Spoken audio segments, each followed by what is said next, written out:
Hello, this is Mike with TradeWinds RV Center, here to congratulate you on your Keystone Bullet 260 RBS travel trailer. I'm going to walk you around it and show you how to use a few things to get the best out of your camping experience. Let's start by talking about arriving at the campsite and a couple things to think about when you're parking this. On your campsite, why don't you leave plenty of room for that awning. On your off campsite, besides leaving room for your slide, I want you to think about where your power and water connections are going to be. Your power is going to plug in on the rear of the unit, and then your docking station is all the way at the front of the unit. So park accordingly so you can utilize the facilities at the campsite. Once you arrive and unhook our hitch, first thing we're going to do is level our unit. It comes with a power tongue jack with a night docking light. Should you arrive at night, simply retract to lower, EXT to extend. Now, should you lose power under this rubber stopper right here, your hand crank will get on that and bring that up and down without power. That will be this hand crank here. Speaking of power, check your battery post every now and then. Make sure nothing's wiggled loose over time. Once we got our unit level, next thing we're going to do is stabilize it. To run your stabilizing jacks, we're going to come inside here, top of the control panel here, and we're going to hit extend. Now as these run down, I'm going to recommend stabilizing jack pads. Jack pads will protect the feet of your stabilizing jacks from dirt and debris, keep them from sinking into the hot blacktop. You're going to push this button and run these down just until they're taut and it starts to feel like it's going to lift the unit. Remember, our unit's already level. All we want to do is stabilize it. So these back here are the front, which makes these the rear. Once we got our unit level and stable, we can hook up our power and water. Big long 50 amp cord plugs in here on the rear. It'll go in, say, at 10 o'clock, turn it to noon, put your gray washer on there. Now at the end of that 50 amp service, you need to plug into a 30 amp at a campsite, and your convenience pack will be a 50 to 30 amp reducer, as well as a 30 to 15 amp reducer in case you ever need to plug into a 110. That's power hooked up. Hook up your water. Again, your docking station is going to be all the way up front here. First and foremost, grab your water pressure regulator. When it comes to your convenience packs, you're going to reduce the water pressure to 40 to 50 psi, protecting the lines in your unit. You don't know the water pressure at different campsites, so always use these. City water is going to be over here on the right. Hook that up. Hook up your hose. Don't turn your hose on yet. Let's find your hot water heater. Even though we know this is a tankless heater, still want to make sure that your pressure release valve is down. You may have held that open, dumping out water last time you were camping, just like I just did. So make sure that this is down, then you can go ahead and turn that hose on. Now if that hose has been on for a few minutes, go inside, open up the slide. If you have to, I want you to get in there and open up all of your water lines. Sinks, showers, get a nice steady flow of water going through them, get all the air out of the lines, shut them off, and you're all set to camp. Now let's say we're going to go dry camping. In that case, we're going to do a two-step process. Start here by filling up your freshwater tank. You can fill that with the regular hose. No need for water pressure regulator on this side. Two ways to tell it's full. One, there's an overflow valve right here, or two on the inside where you check the levels of your black and gray tanks. There's also a freshwater button. Keep an eye on that when you're filling that up. Once it's full, close that up. And the second step is whenever you want to use that water, you'll turn on your water pump indoors. Don't turn on your water pump and hook to city water. That's already pressurized. All right, we're all set to camp. We got power and water. One more thing I want to talk about is if we're at a full site hookup and you hook your sewage hose up to where your black tank is, just make sure you keep your black tank handle closed during your camping. Once your tank shows 2/3 full, you can go ahead and dump it, or if it's not that full when you get ready to leave, go ahead and add some water to it and then dump it. The amount of fluid in that black tank is going to give it the pressure to be able to flush correctly. Alright, continuing back up here in our docking station. Up top is where you plug in your cable or satellite. Here's a area for a spray port hose. Quick connect will go on there, give you a hot and cold shower. Your stabilizing jacks. This is a front light here. A docking light there. This is where you can plug in a rooftop satellite if you hook one up. Down here again, fresh water, city water. Down here is where you'll turn this to winterize. Here's where you siphon in your antifreeze to winterize. And then down here is your black tank flush we'll talk about here in a little bit. Little area you can run them hoses down through. Your battery disconnect. Solar charge controller keeps it from overcharging your batteries. Here's where you can plug in a solar panel to trickle charge your batteries as well. Coming down our off camp side to the rear here, you've got a gray tank here and black and gray here.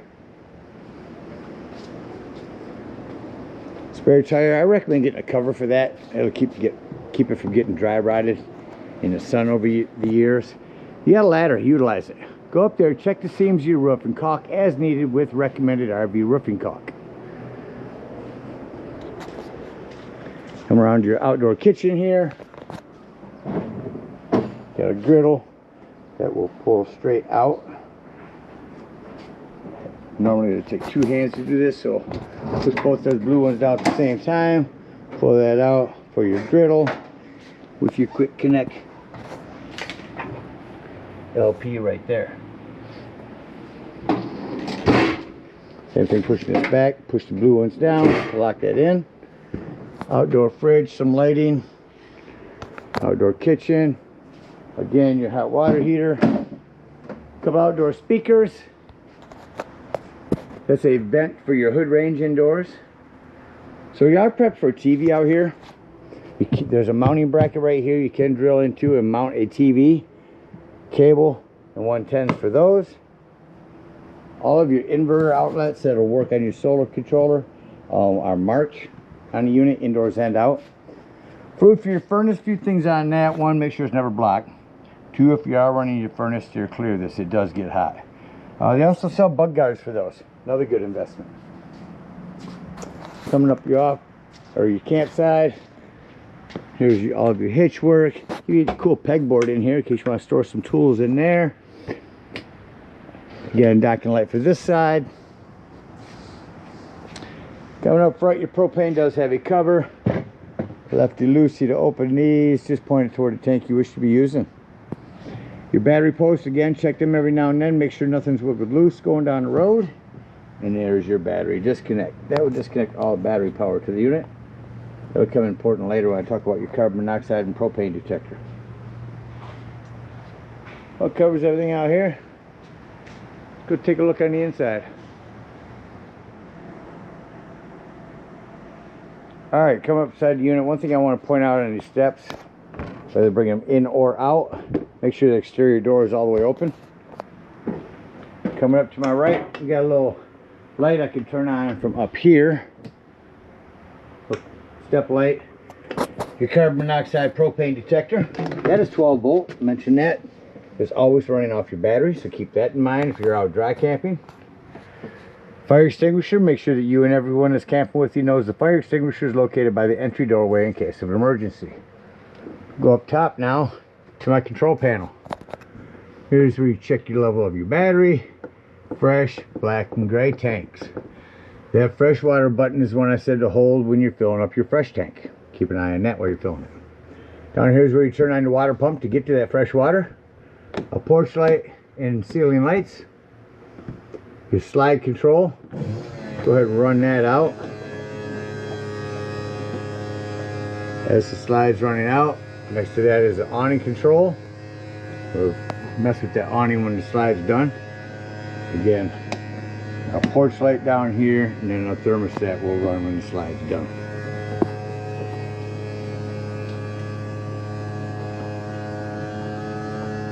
Make sure you're someone outside, clear of all obstacles when you run that out. On your awning, you're only going to want to run that awning out until it a flap falls down to about 90 degrees and you can see your brown bar. If I hold that extend down past that point, it'll flip right up onto itself and keep running itself up backwards. So keep an eye on it when you run it out. Make sure you don't run it out further than you need to. And porch light would be our awning lights. Which brings me to our steps and the door here. These locks work best when just gently slammed. Inside your entry closet here is going to be your breaker box and fuses. So you got a ton of 15s down there. I see A10, A20, a couple 30s. I highly recommend having a handful variety of those with you when you go camping. Coming back over to our thermostat. Turn that on. I'm going to run the mode to AC. Cool. Turn the temperature down. And it should crank the AC up. There it goes. Got a quick dump here. A blast cold air down into here. Literally blasting. Come back over here. Let's cycle this mode through to off.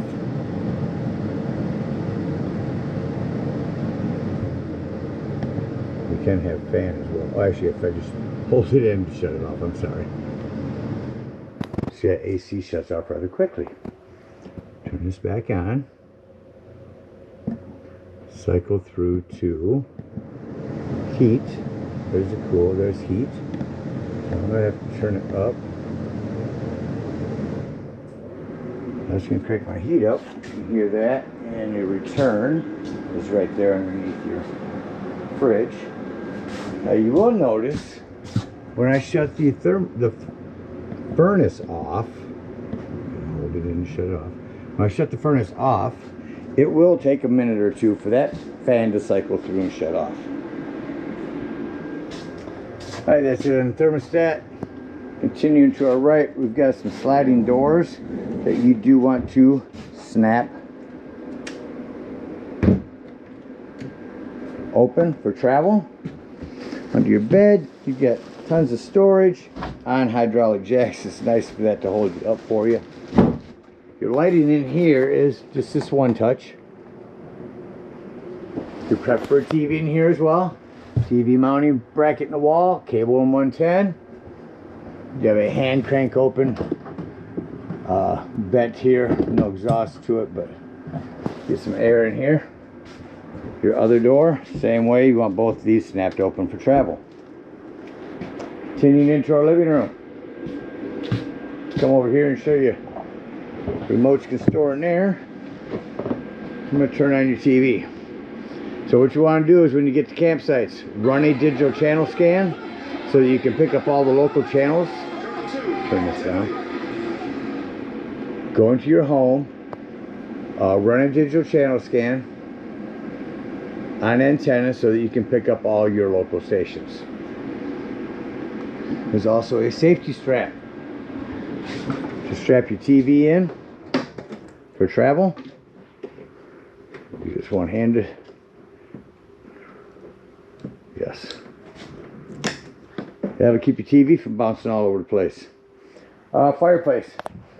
More than just for looks, folks. These things will kick out some heat. So if you're plugged into a campsite, I can go through and show you all the pretty colors.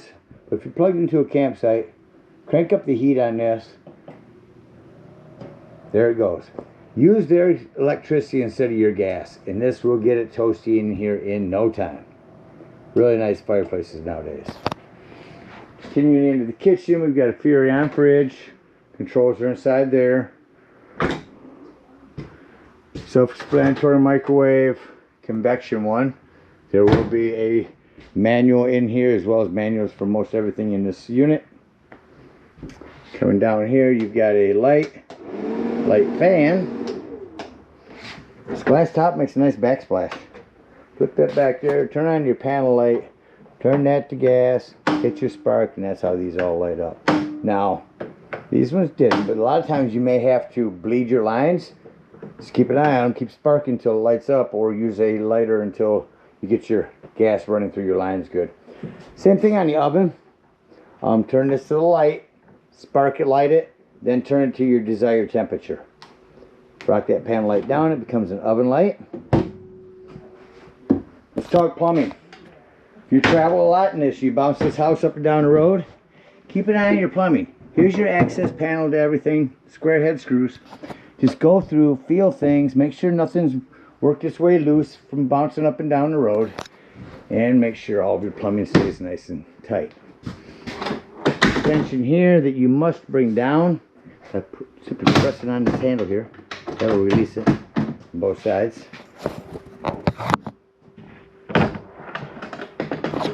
Nice extension. Brings us back into the bed or bathroom, where you do have a hand crank open power exhaust vent here. Here's where you turn on your water heater. Set that to your desired temperature. 110 with GFCI reset. More plumbing to keep an eye on. Speaking of plumbing, shower. Let's talk these doors. We don't want these doors moving during travel. Snap them closed. There's your access panel for that. Another door that we snap open for traveling so it doesn't move around. Again, lots of manuals in here. Set in a drawer. There's a roll-out drying rack for your dishes.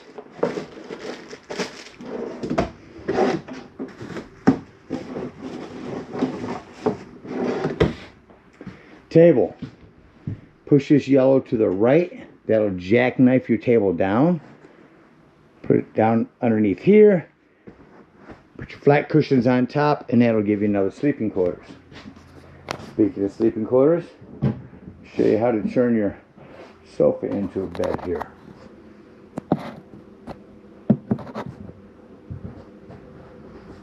So we're just going to move our Velcro back.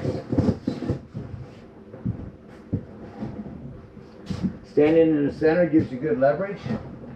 Lift up, fold your legs out, pull everything towards you, and then fold down the back. Just that quickly. You got another sleeping quarters.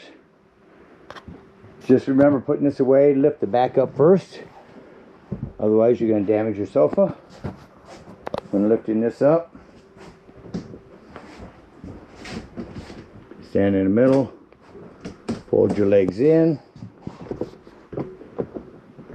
and then again jackknife this back down, and we turn our cushions.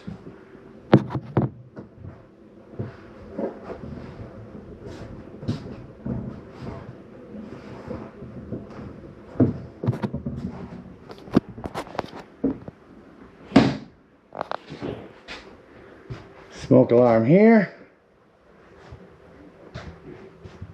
And that about covers everything in here. Let's act like we're leaving the campsite and close the unit up. I like to start by just shutting off my interior lights. Now I know any other lights that are on are one-touch individual lighting that I need to walk through and shut off. We don't want any lights on our unit or going down the road. Secure, close.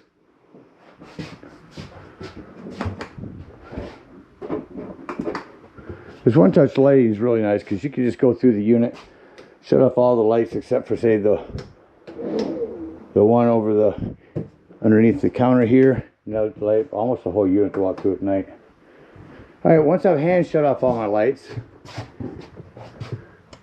now I'm gonna come to the control panel and hit ceiling lights. It's gonna give me enough lights to look in here and say doors and drawers. Walk through the unit, make sure all doors and drawers are closed. Nothing's going to impede our slide from coming in. Glide room in.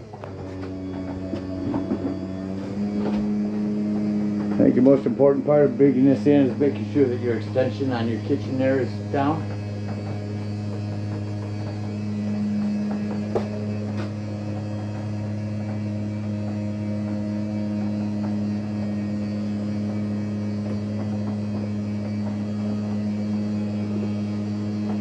So it utilizes every inch it needs.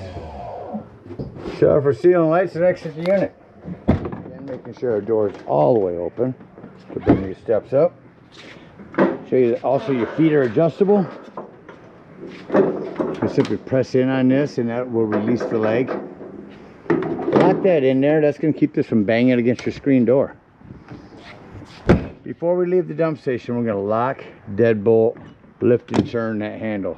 That's how you want that for travel.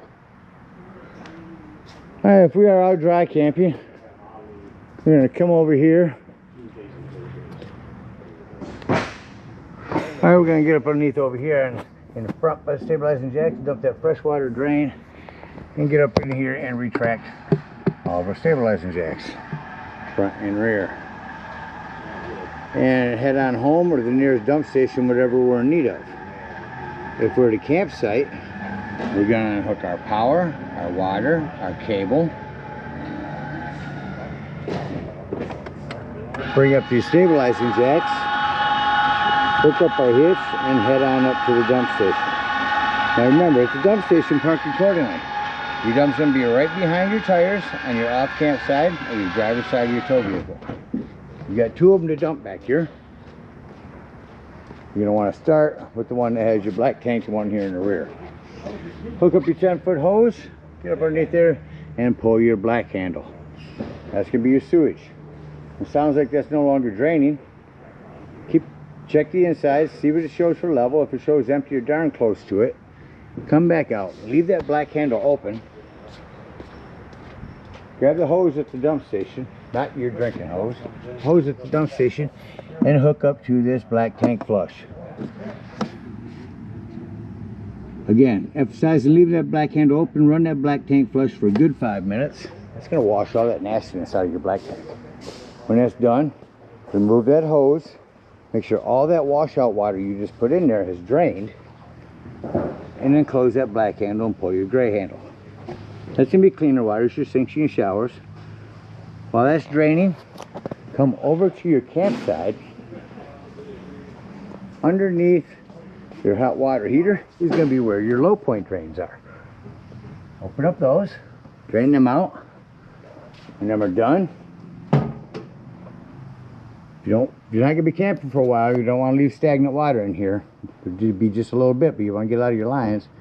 Pull on that pressure release valve. Watch your fingers, it could be hot.